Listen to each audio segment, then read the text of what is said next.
Life is strange, is it not? One moment we are drifting along, lost in this dream, be it a good dream or a nightmare. The next moment we are awake and discover the reality of our existence. For me, my awakening took my life. In order for you to understand this correctly, let me start my tale from the beginning. I could hear the cars zooming past on the bridge above me, the distant cursing of irritated motorists as they impatiently tried to get to their destination. The smell of urine and alcohol was ever present in this underpass that I called home. I did not have much, nor was I interested in anything. I used to be someone. I had a life that seemed as though it was a distant memory now. A wife and children that I have not seen in years. A career that I once enjoyed. I used to be happy. I can recount the moment that it all started to go downhill, or maybe it was always in decline. I was just too content to see it. Maybe if I told her I loved her more, hugged and kissed my kids more, maybe if I was a better husband and father, maybe they would still be here. Sometimes I can't tell if I am crazy or not, for I swear I feel her hand running through my hair as I sleep. I open my eyes and see her. Her ebony skin, flawless as always. Her hair like black silk, only finer. Eyes so deep that one can't help but to get lost in them. Losing her was like taking the heart out of my chest, the air from my lungs.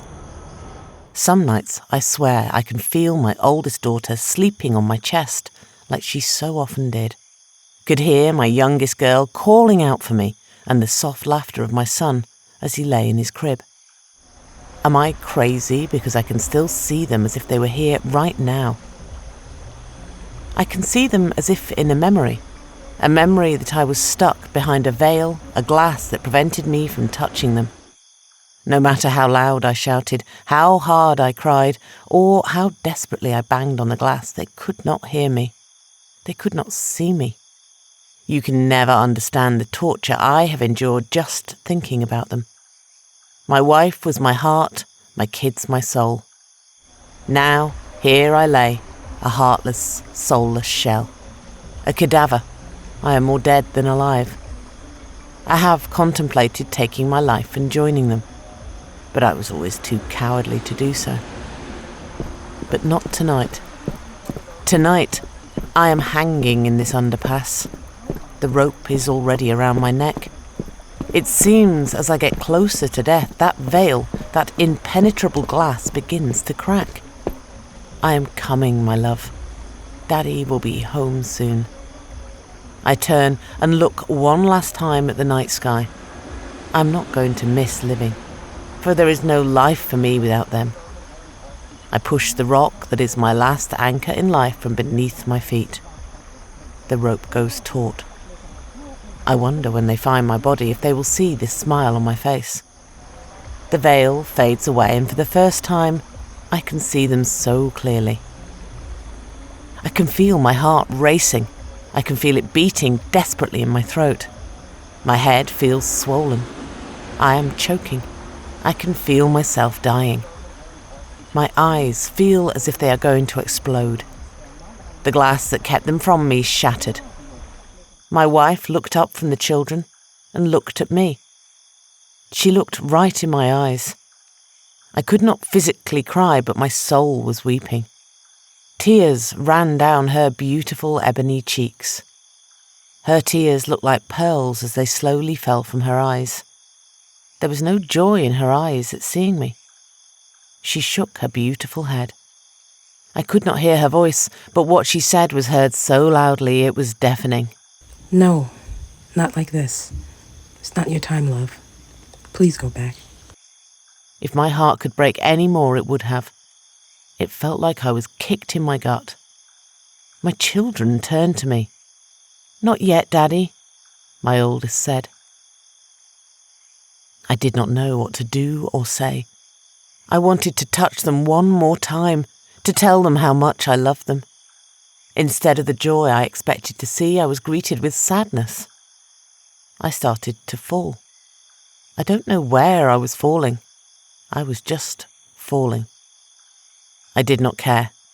All I could see was the look on her face.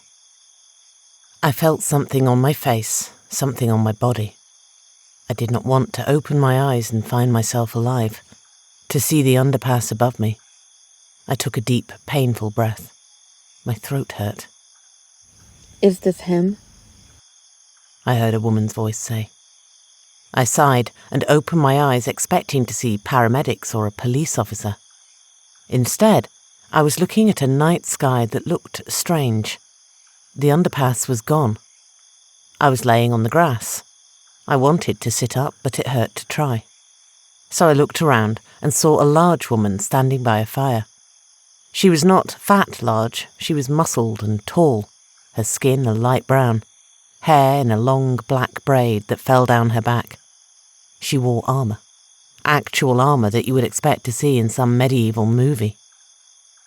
Her armour was regal, well kept, and looked as if it belonged to someone of station or position. I blinked my eyes, thinking, I'm hallucinating. Slowly I sat up and took a better look around. It seemed I was in some woods somewhere. The trees were huge and ancient-looking, their barks gnarled and twisted in a grotesque manner I have never seen before. It almost looked like the tree was screaming in agony. It gave me chills. Where the hell was I?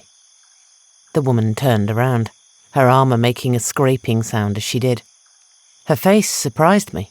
She was not beautiful, nor was she ugly. She was easy to look upon. Her nose was broad and lips full. Her eyes were a deep green that seemed to glow with a life all of its own. Glad to see you are awake, Chosen. Her voice was strangely soft for a woman of her size and build. I was expecting something deeper and masculine. She knelt down beside me and looked me over as if she were judging me. Where am I? I asked. She did not answer right away. She seemed to be deep in thought. For the first time, the symbol on her armour and shield was visible. It was something I recognised because it was the symbol of my community project. I was a bit confused. It was a crescent moon and star with a man sitting at the base of the moon, looking up at the star, his hands up in supplication or prayer. This was set upon a midnight blue backdrop. She saw me staring at the symbol.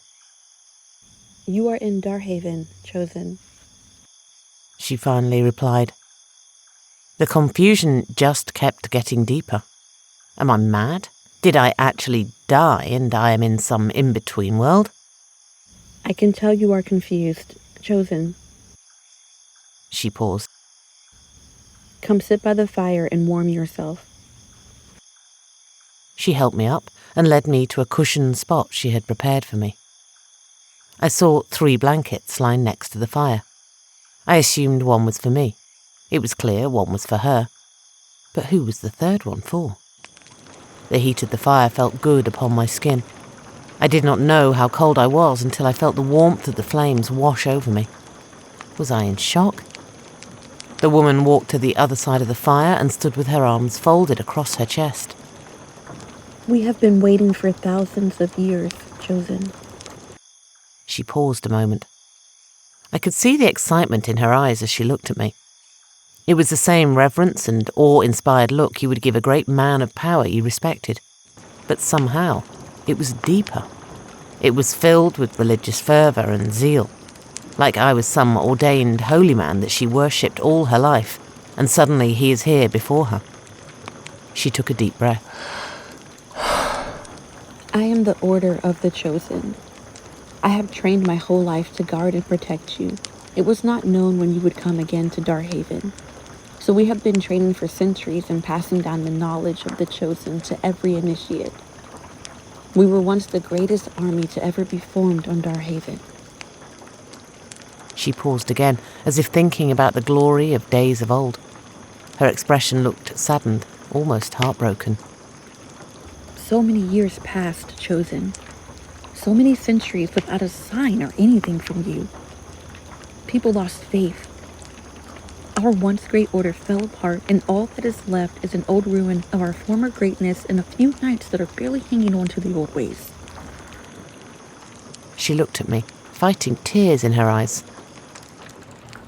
Where have you been, Chosen?